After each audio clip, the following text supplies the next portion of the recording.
Hey guys, I hope you're having a really excellent Wednesday. We are here to talk about Pinterest today because, as you know, MeetEdgar did release our Pinterest integration, and I want you guys to get the benefits of actually having traffic drive from another social media platform like Pinterest to your site.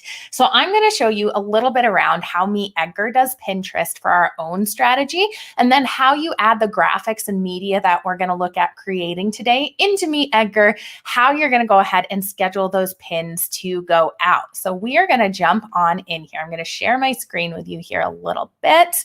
And first, look at Pinterest itself. So this is our Pinterest board here. If you want to follow along, if you're not yet, there is a link in the description of this video that you can go ahead and get to this board.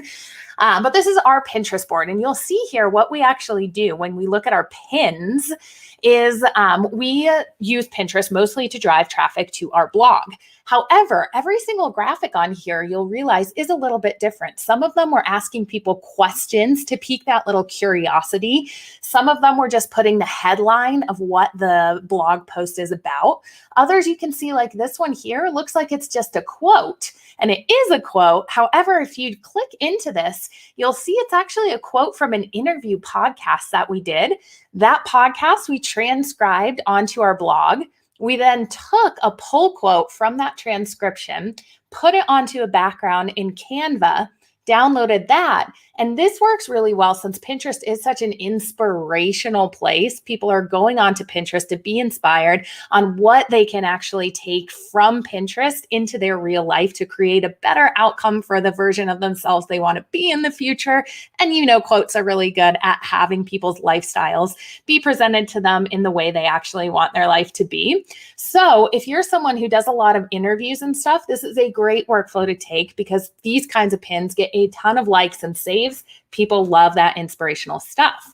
So you can see how you can get a really great inspirational quote as we did here. But when you click on this, the destination is actually to our blog where that transcription was done. So as you're creating different posts for Pinterest and different graphics for Pinterest, don't feel like you're constrained to just using the headline or just using the title of your post. Look for pull quotes that you can get out of there. I also mentioned we do things like ask questions. This is a great way to get people to nod their head, thinking, okay, if they're asking me this question that I would like to know the answer to, I'm going to click through on this pin more. It's just human nature in that way. The other thing to remember is that you want to pin the same post multiple times on Pinterest. So going off of this example here, you can see we had this quote from Martha in that interview that we looked at that leads to the blog. But if you continue looking at our pins here, if you look really closely at this one, wait a minute, this is Martha's different quote. So we actually have done different graphics leading to the same post so that we can post this blog on multiple boards multiple times. Now, Pinterest does have a term of service that says you cannot post the same pin more than 4 times a month. However, they see different graphics as different pins. So if you're someone who wants to reshare a blog post on Pinterest 10 times in a month, all you need to do in order to do that is make a new graphic to go along with it. We've been talking a lot about the strategies you can use to make this so easy, and these were all made in Canva. So if we pop on over here and we look at our boards, not just our pin on Pinterest here, you'll notice we have a lot of different boards. Some of them are really obvious what they are. These are our blog posts. If you want to learn about social media marketing, if you want to learn about content strategy, visit our blogs here. However, we could still pin that same blog post to our podcasting board because it's a transcription from a podcast. So if we want to repin that onto like 10 different boards, which is a great strategy to take in Pinterest, we would need to create different graphics to stay in line with Pinterest terms of service. Also, just remembering anytime you put new content on a social media platform, the algorithm loves that. So as Pinterest, remember, defines new content just as a brand new image or brand new video. It does not have to be a brand new link. So think about the ways that you can post one blog post or one piece of content on multiple boards and continue pinning it consistently by just creating new graphics from it. We do this in Canva. So you can see here, this is our Canva account. We have a ton of different graphics that are pre-made here that we can just swap out these templates for different headlines, different quotes, stuff like that. If you look really closely at these, you can see we just batch these. So if we create one piece of content, let's take, for example, this blog post that we wrote. This is on our blog here, what to post on Pinterest. So this blog post, if we want to go ahead and share it on Pinterest, we're going to come into our Canva account and we're going to make multiple pins for it. So we could make one that's just really simple here. It is the name of our blog post, a little subtitle, and our graphics and images that match our brand guidelines. So that's going to be for one pin. Next, we're going to ask a different question, slightly different, a different graphic here. What should you post on Pinterest? Still to the same blog post. Last, we've got one more graphic, how to create a Pinterest content strategy. So we're using a little bit different language. However, it's still going to be really encompassing of the content within that blog post so that when people click through from that pin, their expectations about what they're going to see are going to be met. So it's a great way to test out different headlines, grab different people in that way. So I would suggest for you going into Canva and making 5 different graphics for every piece of content that you'd like to promote on Pinterest. Just make that a part of your checklist. I know adding another thing to your checklist can sometimes be daunting, but I promise you it's going to drive so much traffic from your site when you can optimize these pins and when you can reshare the same blog post onto Pinterest multiple times. So once you've created these graphics for your main pillar piece of content, let's stay on this example of this blog post from our blog, what to post on Pinterest. Once you've created your 3 to 5 different graphics in Canva, you're going to want to get these into your MeetEdgar library.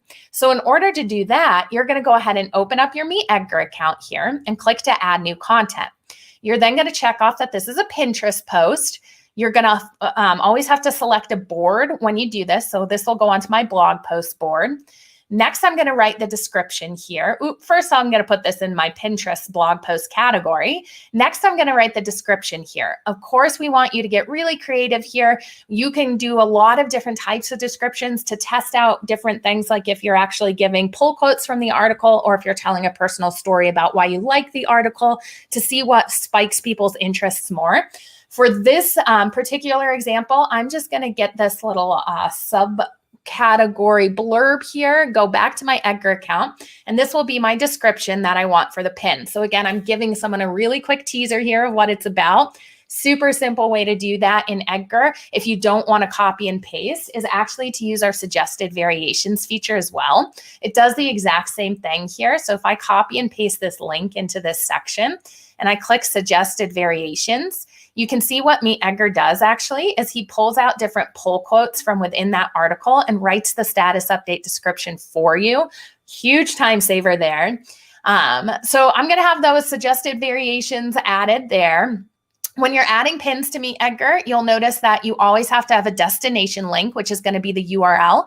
If the URL is in the description, this is automatically added to the destination link down here. If it's not in the description there, you will need to make sure that you manually add it down here. The pin title, you're going to want to use the pin title is going to be this larger text. So if I'm looking at one of the pins on Pinterest here, and you see this larger text up here, this is going to be the pin title.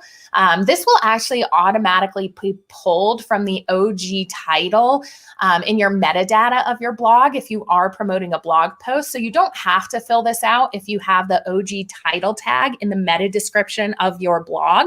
However, you can always fill this out with a different title to override that if you'd like, or you can just fill it out if you like that for peace of mind. From there, I'm going to go ahead and upload my images. So at MeetEdgar, if you do have a URL here, you'll notice you also have this suggested images available to you. These are actually being pulled from the images on this blog post itself. So you can see we've added images into this blog post, and these are actually what are being pulled. So this is a great thing to do if you're thinking about adding images into your blog post already. Just add the ones in the Pinterest dimension. I can just click to add this. Or of course, go ahead and download the ones that you've created on Canva. Go ahead and come into MeetEdgar, click to upload it with this little icon in the lower left corner here, that will allow you to choose a graphic from your computer to upload. So as you're going through each of these variations, remember, we're creating multiple graphics for Pinterest because we want to be able to put them on each variation. So for the first graphic, I'm going to use this one that I pulled from the blog post. But for my next variation, when I want to reshare this onto Pinterest in the future, I'm going to get a different pin that I've downloaded from Canva and upload it to the second variation here. So as I mentioned, you really want to make sure that your graphics are the center of your content creation for Pinterest because they see new graphics as a new pin. As a reminder, it's 4 times a month that you're allowed to share the exact same pin. So the exact same pin means the same image and the same URL. But if you have a different image and that same URL, you can share as much as you want there, which is why we're really stressing making sure that you're taking the time to add 3 to 5 different images as variations when you're adding your content to Edgar, because as you know, these variations are going to go out in a last in, first out rotation based on when you put your category time slots on your MeetEdgar schedule. If you need help figuring that out, we do run daily office hours here at MeetEdgar, so pop into one of those and I'll explain that a little bit further for you. But that's our look at how we have established a workflow that works incredibly well within MeetEdgar for sharing on Pinterest. I'll recap that one more time here. Every time that you create a piece of content, make sure that you jump into Canva and you make 3 to 5 different images for that piece of content. Once you make 3 to 5 different images, go to MeetEdgar and go ahead and put the description that you would like in there, along with the image and the blog URL. Add 3 to 5 variations on that piece of content you're adding to the Edgar library there. You can, of course, do more the merrier, but this really establishes a really great way that you can reshare evergreen content, staying in compliance with Pinterest terms of service, and just knowing the new graphics are going to be really eye-catching and they're going to be really loved by the algorithm because new content is what feeds the social media algorithms. So if you are brand new to Pinterest, we are running a lot of different webinars over the next month, so keep your eye out for those just on different Pinterest strategies. Or of course, go ahead and follow us on Pinterest because we are experimenting all the time on there with what's working best and what we're seeing drive the most traffic from our site. So you can see what we're experimenting with, and I'll be back in future live streams to tell you a little bit more about that. Thanks so much for tuning in today, guys.